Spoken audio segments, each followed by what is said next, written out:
چاک کرنا بھی مراد ہے، جیسے کہ مستند اور معتبر روایت سے ثابت ہے کہ 2 مرتبہ آپ کے سینے مبارک کو چاک کیا گیا۔ ایک مرتبہ بچپن میں جبکہ آپ عمر کے 4 سال میں تھے، حضرت جبرائیل علیہ السلام آئے اور انہوں نے آپ کا دل چیرا اور اس سے شیطان کا وہ حصہ نکال دیا جو ہر انسان کے اندر ہے، پھر اسے آب زمزم سے دھو کر بند کر دیا۔ دوسری مرتبہ معراج کے موقع پر آپ کا سینہ مبارک چاک کر کے دل نکالا گیا، اسے آب زمزم سے دھو کر اپنی جگہ رکھ دیا گیا اور اسے ایمان اور حکمت سے بھر دیا گیا۔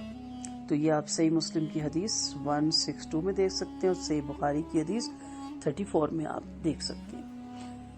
اللہ تعالیٰ نے اپنا دوسرا احسان یہ یاد دلایا، کمر توڑ بوجھ اتار دیا کہ نبی کریم صلی اللہ علیہ وسلم ہم نے آپ سے آپ کا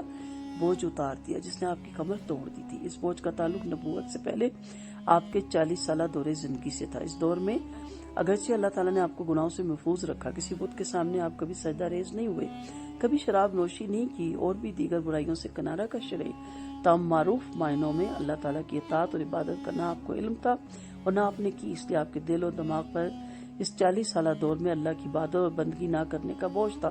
جو حقیقت میں تو نہیں تھا لیکن آپ کے احساس نے اسے بوجھ بنا رکھا تھا۔ اللہ تعالیٰ نے اسے اتار دینے کا اعلان فرمایا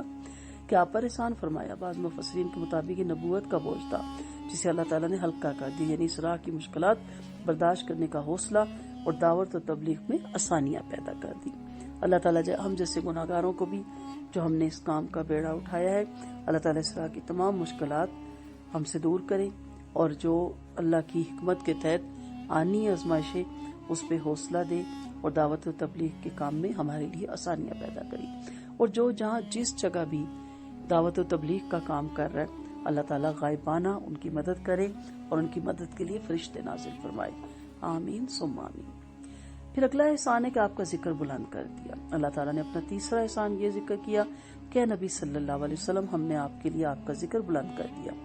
یہ ایسی عظیم نعمت ہے جو آپ سے بڑھ کر تو درکنار آپ کے برابر بھی کسی بندے کو نہیں دی گئی۔ آپ کے ذکر کی بلندی کا آغاز نبوت کے ابتدا سے شروع ہو گیا تھا، چنانچہ جہاں اللہ کا نام آتا ہے وہیں آپ کا نام آتا ہے، مثلا اذان، نماز اور دیگر بہت سے مقامات پر۔ گزشتہ کتابوں میں آپ کا تذکرہ اور صفات کی تفصیل ہے، فرشتوں میں آپ کا ذکر خیر ہے۔ آپ کی اطاعت کو اللہ تعالیٰ نے اپنی اطاعت قرار دیا اور اپنی اطاعت کے ساتھ ساتھ آپ کی اطاعت کا بھی حکم دیا۔